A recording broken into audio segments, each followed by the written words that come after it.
It's time we go back to the Duel Monsters era to take a look at the Cubic Archetype. The Cubic Archetype, which was used by the main antagonist of the last Yu-Gi-Oh! Movie, Diva. Yes, I'm talking about the DSOD, the Dark Side of the Dimensions movie, which is by far the most blatant example of below average and god-awful in terms of anime movie execution. But yeah, this is kind of sad because I was really looking forward to this movie somewhat. But then again, I wouldn't remain sad for too long because a year later, an actual phenomenal movie came out, which was certainly deserving of all of its praises and glory it received.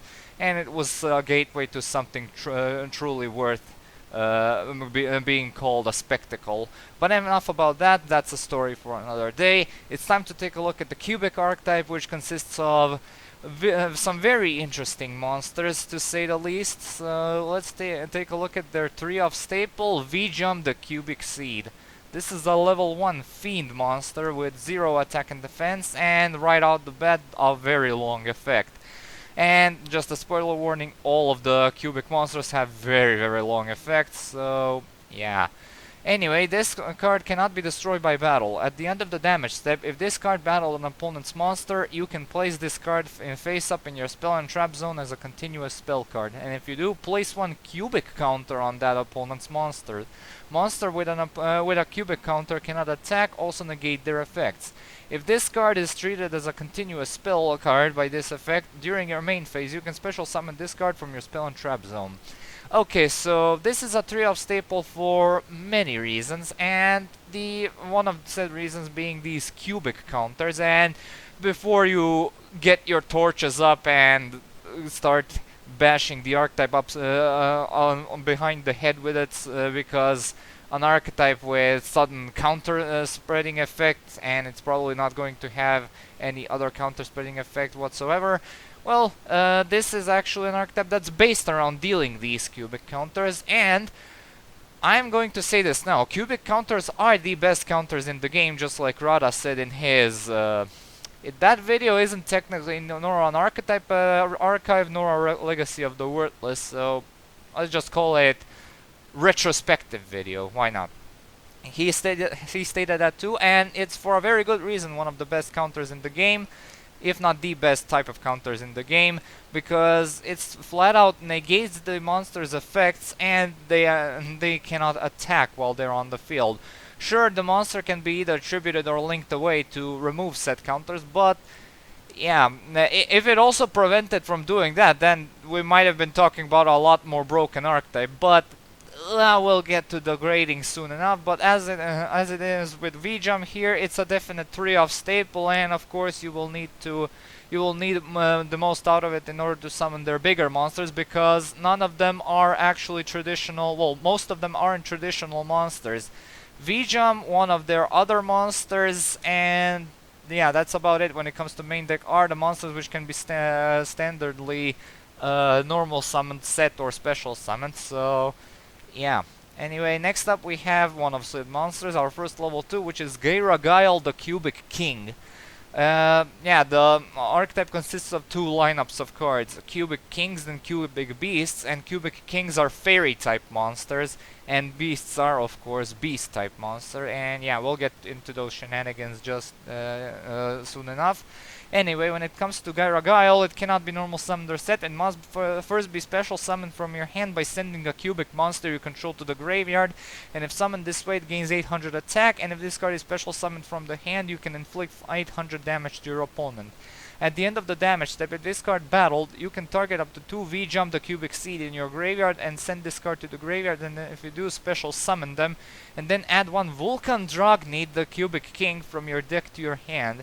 Okay, so there is quite a lot to take in here. First of all, this is the first monster that kicks off the gimmick of tributing a certain amount of cubic cards in order to be properly special summoned from the hand, and Cubic Kings are specific in that way, since all they do is inflict 800 burn damage and gain a combination of 800 attack upon their successful special summon, and since Guyra Gleam is the weakest, he gains a singular 800 attack, while all the higher ones gain a bit more. Now, the secondary effect, which is the V-Jump Recycle effect, basically sets up the place for said higher level monsters, and not to mention it flat out searches the higher level monster, which is Vulcan Dragon, which is the level 3 monster. We'll get to him a bit later, but yeah, and this is one of those monsters you essentially run if you really can't afford to make their higher level monsters. The summoning condition is the easiest, as we'll see later, so yeah, but yeah, this is essentially a very unique type of setup and consistency the deck offers, so yeah, and yeah, all of these monsters have a different condition for them to split into 2 V-Jumps, or into multiple V-Jumps, because higher level ones summon more V-Jumps, so yeah, 2 or 3 V-Jumps, let's just call it that. And the Cubic Kings one is the lower level Cubic Kings one is that they need to battle during that turn in order to do that, so yeah. In terms of the applicability of Guyra Gleam in this specific scenario, it's not the worst of the bunch, but it's certainly not a hard staple. 1 or 2 of Guyra Gleam should be alright. And now let's go take a look at their final level 2, which is our first Cubic Beast, which is Dark Garnix, the Cubic Beast. He has the same summoning condition as Guyra Gleam, and if summoned this way it gains 1000 attack, and when this card destroys a monster by battle, you get to split him into 2 V-Jumps, and then you search out Blade Garudia, which is their next Cubic Beast. And pretty much the same thing like I said with Guyra Gleam. Lower level ones are usually run if you really cannot make room for the higher level ones, and this one is a bit better than Guyra Gleam because for the cost of not having the burn damage, you get 200 more attack points. Beautiful. Garrett Hulk would be so proud. Anyway, yeah, 1000 is not a bad attack value for a level 2, but again, you run this if you really don't have that much room again to make their higher level monsters. And now for the monster that it searches out, which is Blade Garudia, the Cubic Beast.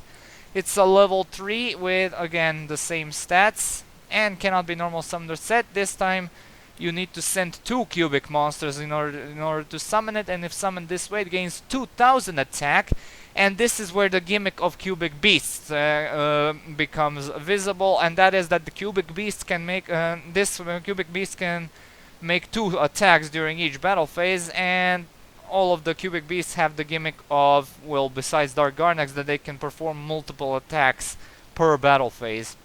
And of course, when it destroys something by battle, you can split him into 3 V-Jumps this time and send it to the graveyard, and then you search out Buster Gundil, the Cubic Behemoth, from your deck to your hand, which is their final beast in the beast lineup, so we'll get to him a bit later. And yeah, Blade Garudia is actually a straight upgrade, because a level 3 with 2000 attack that can attack twice is actually pretty formidable, and getting 2 V-Jumps is not too hard, so yeah, if you want to make the most out of it, you should run 2 or 3 of these, so yeah. Next up, let's take a look at the Vulcan Dragon that Guyra Gleam mentioned. So anyway, has the same summoning condition as Blade Garudia, and of course it deals burn damage and gains 1600 attack this time. And if it battled, you can split him into 3 V-Jumps, and if you do, you can add Indiora Doomvault, which is the Cubic Emperor and the last of the Cubic Kings. And again, same thing like I said with Blade Garudia. You usually run 2 or 3 of these if you really value 400 less attack in favor of having that 800 burn effect. So yeah. Anyway, next up, let's take a look at the set Indiora Doomvault, which is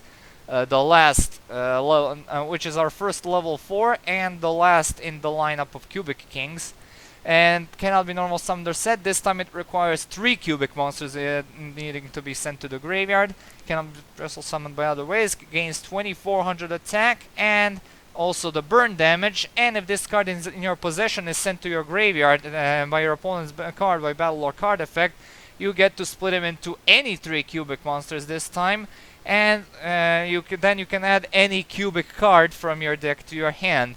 It's fairly interesting to note that the last of the lineup of the last monster of said lineup splits into any 3 monsters, which is interesting because if you have not properly summoned the other cubic monsters first, you will not be able to have many targets for this besides the said V-Jump and one of their other level 4s, which we'll get to in a minute. And yeah, that's about it. It's a bit of a flimsy thing because all the lower level ones are not that much worth running, and you will rarely be properly summoning them first to be able to bring out the higher level ones, the highest level ones of the lineup. Properly, you most likely want to go straight into the high level ones because they're that much better. So yeah, and next up we go on to Buster Gundil, the Cubic Behemoth, which is the last of the Cubic Beast lineup.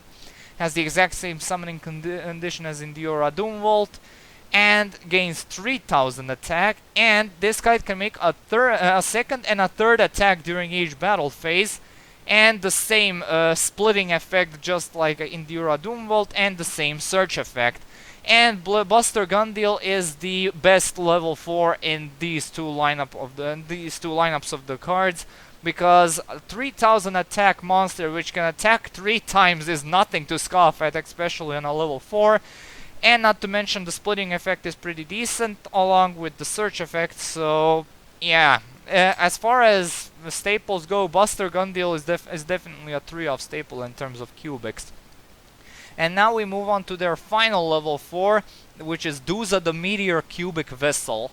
This one is a machine monster for some reason, the only machine in the archetype in fact. Has 1600 attack and defense, and if this card is normal or special summoned, you can send 1 cubic card from your deck to the graveyard.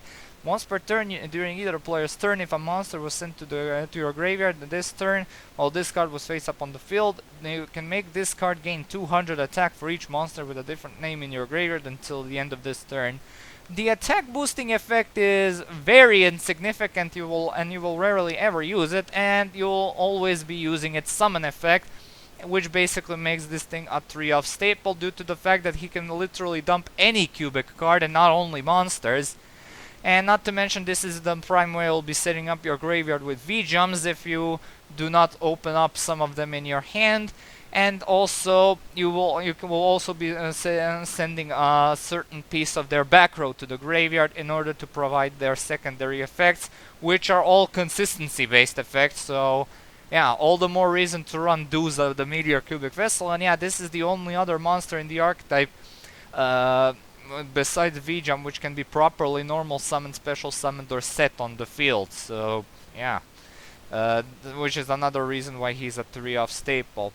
And now for the final main deck monster, we jump to the level 10 monster, Crimson Nova, the Dark Cubic Lord. This is, like I say, the level 10 with the 3000 attack and 0 defense, a fiend monster just like V-Jump, and cannot be normal summoned or set. Must be special summoned from your hand by revealing 3 other cubic cards in your hand with different names. And cannot be special summoned by other ways. Unaffected by other monsters' activated effects whose original attack is 3000 or less. When this card when this attacking card destroys a monster by battle, you can activate this effect. This card can make a second attack during this battle phase, and during your end phase, each player takes 3000 damage. You can only use this effect of Crimson Nova, the Dark Cubic Lord, once per turn. Okay, so this one is a bit interesting because in order to even summon this thing, you actually need to have a very elaborate hand setup, which if you have been paying attention up until now, the cubics don't tend to really have, because they are using all of their resources in the hand in order to put other monsters onto the field. So if you really want to summon this, you'll sometimes need to hold off from actually playing the game, unless you like open up with him immediately, and then you place him on the field with like no problem. And if you actually happen to open up with multiples, you can actually go into a rank 10 play. So yeah, and you usually tend to summon 2 max during one turn.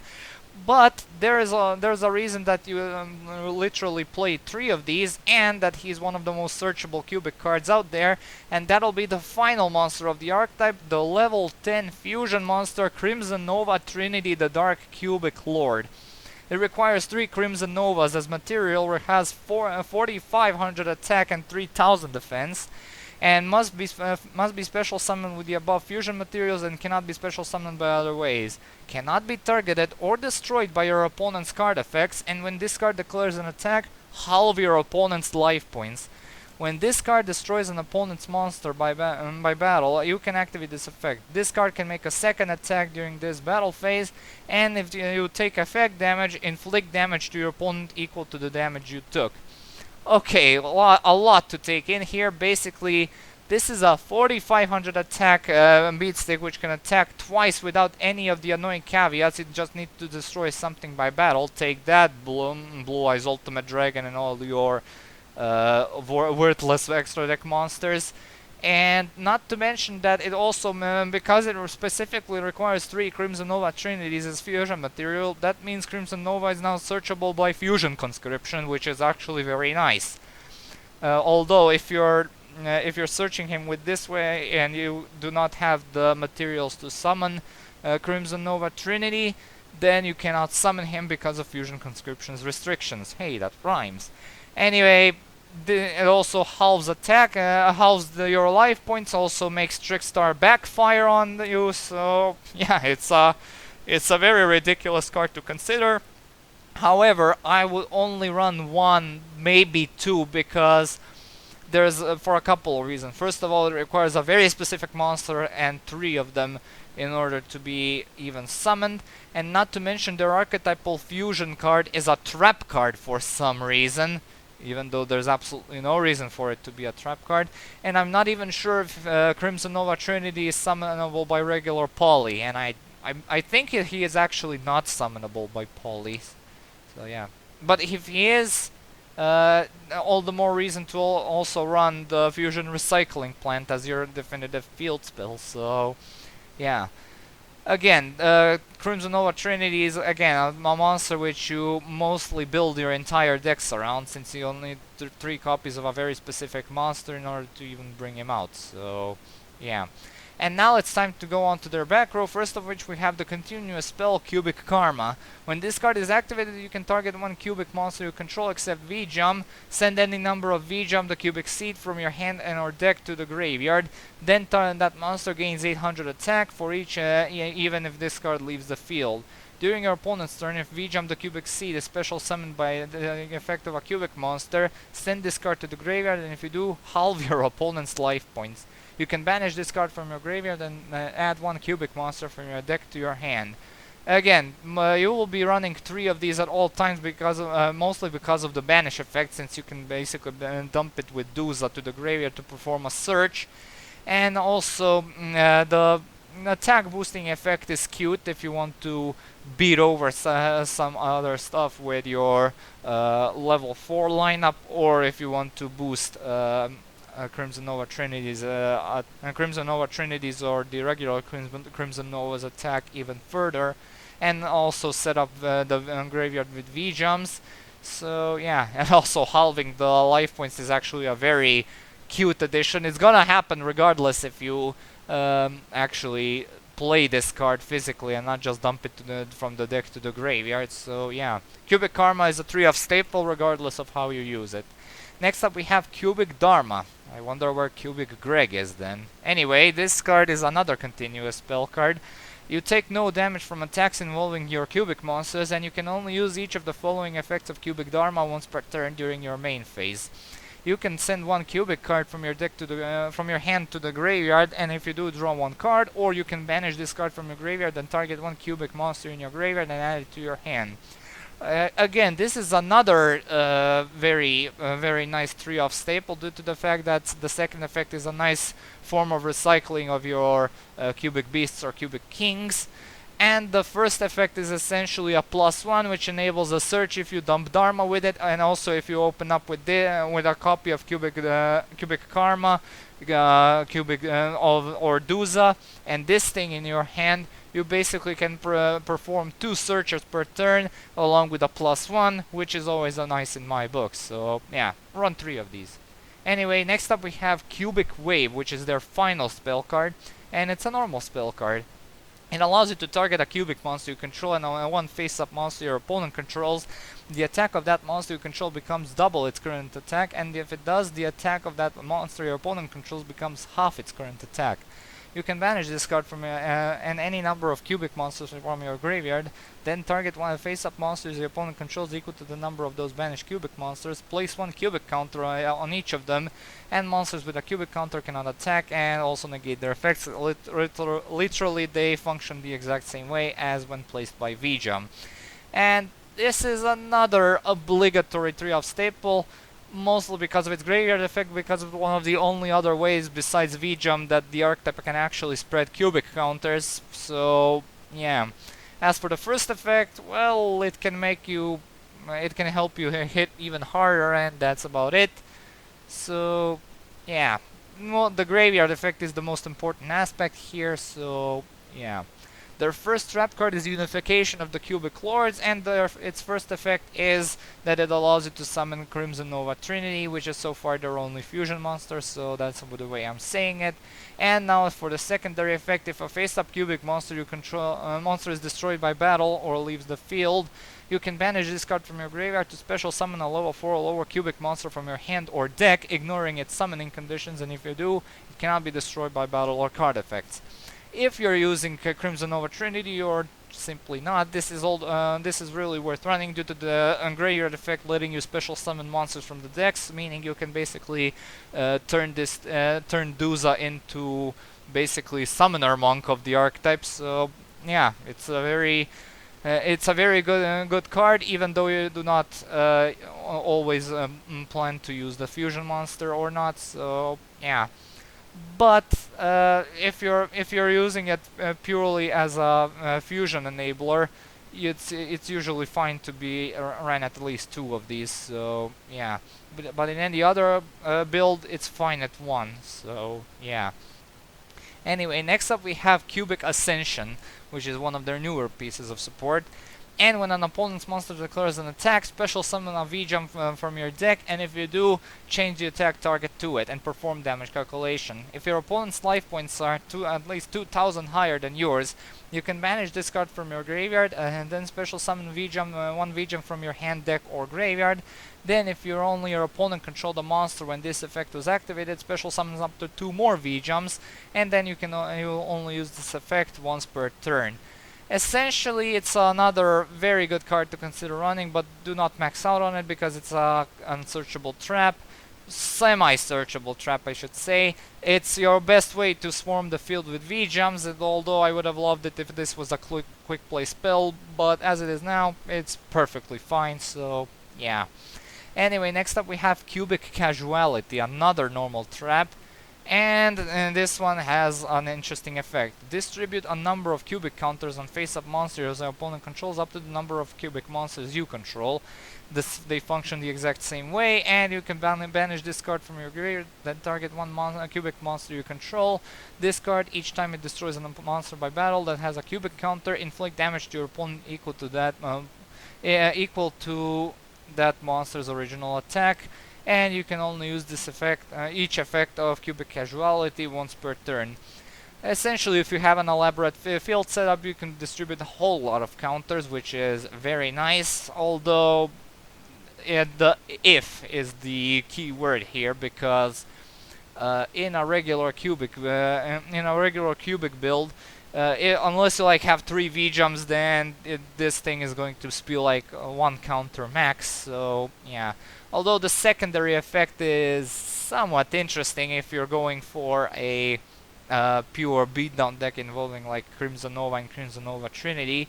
So yeah, anyway, you don't usually run this set any more than once, so yeah.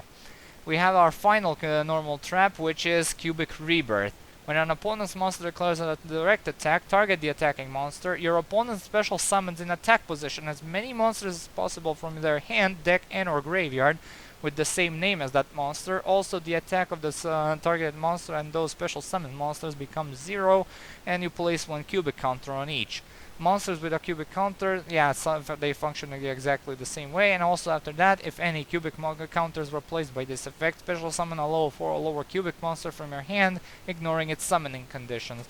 Yeah, you literally run 3 of these because it's like one of the best archetypal battle traps in the game, and not to mention you're allowed to basically summon Buster Gun Deal very easily and beat over all 3 of 3 monsters, basically ensuring 9,000 damage. So yeah, you can also summon Crimson Nova this way. So yeah, this is a definite 3-off staple in the archetype. What is not a 3-off staple is their final card, Cubic Mandala. This is a continuous trap. And if you control a cubic monster, activate this card by targeting any number of monsters that are in your opponent's graveyard because they were destroyed and sent there this turn. Special summon them to your opponent's field, but each monster's attack becomes 0 and has its 1 cubic counter placed on it. They function the same way, and while your opponent controls any of the monsters summoned by this effect, negate any monster effects your opponent activates, and when the last of those monsters leaves the field, destroy this card. If you manage to pull this off, which is very, very hard to do it well consistently, you get an opponent-only skill drain for any monster that might appear after you activate this, which is actually fantastic if it didn't have that bizarre god-awful activation condition where you have to resummon your opponent's destroyed monsters. And yeah, you also need to control a cubic monster because it would be a bit would be a bit better if you didn't, but hey, at least it does something useful. Anyway, if you actually manage to pull it off, it's a very fantastic lockdown. But as it is right now, and what kind of effort it actually requires from you in order to simply do something, it's not worth running at more than 1 max. And now it's time for the most interesting grading scale I've had to apply in this series. In terms of consistency, the generic Fiend type support, well, why am I calling it generic Fiend type support? Because this archetype is anything but pure Fiend support, is practically somewhat non-existent, but their all internal consistency is interesting enough for me to go to give it them a 2 out of 3, and also Crimson Nova is searchable by Fusion Conscription, which is actually very nice. So it gives that one last push to for me to give them a 2 out of 3, simply because of the existence of Cubic Karma and Cubic Dharma, and also their other stuff which summons from the deck, and also yeah. And now in terms of power, their only consistent power output values range from Crimson Nova Trinity, and usually you either run them or don't run them, or simply play builds centered all around them. Yeah, I'm trying to sound very cool by rhyming here, but anyway, due to that fact, and due to the fact that you might not always have enough resources for Buster Gun Deal to hit the field all that often, it's a solid 2 out of 3 here. Comeback ability is very, very specific, since it requires you to have a very elaborate graveyard setup or a very elaborate hand setup, neither of which is the showcase of an optimal comeback ability, so 1 out of 3 here it is. In terms of protection, cubic counters are actually fairly powerful, and due to the fact that they can become even more dangerous with some additional support which took some better advantage of them, I will give them here a generous 3 out of 3 due to the sheer power of these counters. So yeah, enjoy it. Anyway, and as far as versatility goes, well, cubics are purely meant to function as their own engine, as none of the monsters are purely splashable in anything else, and nothing extremely noteworthy can be splashed into them in order to make them function a bit better. So in terms of versatility, well, they do have a level 4 with 3000 attack, which can attack 3 times, and a somewhat easily special summonable level 10 monster from the hand, and a very busted fusion monster. So I'll be generous and give them a 2 out of 3 here as well. And as for my closing thoughts, I honestly really like cubics as an idea. They focus on this very unique type of lockdown, which is something very akin to aliens, which is another archetype I will take a look at soon. And they also focusing on spreading A counters, which also gives monsters very very interesting buffs and debuffs. And yeah, you can pretty much see the cubic archetype as a somewhat of a clumsy successor to aliens. And while they don't have all the potent cards to put out said some of their effects and lockdowns into place all that often, they actually have a very solid basis to become a very dangerous and nasty archetype to deal with, since the cubic counters are basically a death sentence to a lot of decks. And not to mention the V-Jam is a level 1 monster which can be easily summonable with 1-for-1, and also the fusion monster is insanely powerful if you actually manage to bring it out. And not to mention that you basically need to put in some very neat effort in order to get rid of it if you're not playing if you're not having a kaiju engine in your deck, in order to get rid of it by those means, which is of course the easiest way to get rid of it. But yeah, those were cubics, and yeah, I'm fairly on the content side on how they turned up. But yeah, if the new support comes, I will feature it of course on the Archetype rematch, and I'm fairly curious to see how that support will turn up. We're staying with the Dual Monsters era for the next video before we go back to 5Ds once again. And yeah, I'll see you guys then. Thank you all so much for watching. Stay tuned for more vids and updates. Comment, like, and subscribe. As usual, I'll upload the next vid whenever I can, and I'll see you all and have a good day. Peace!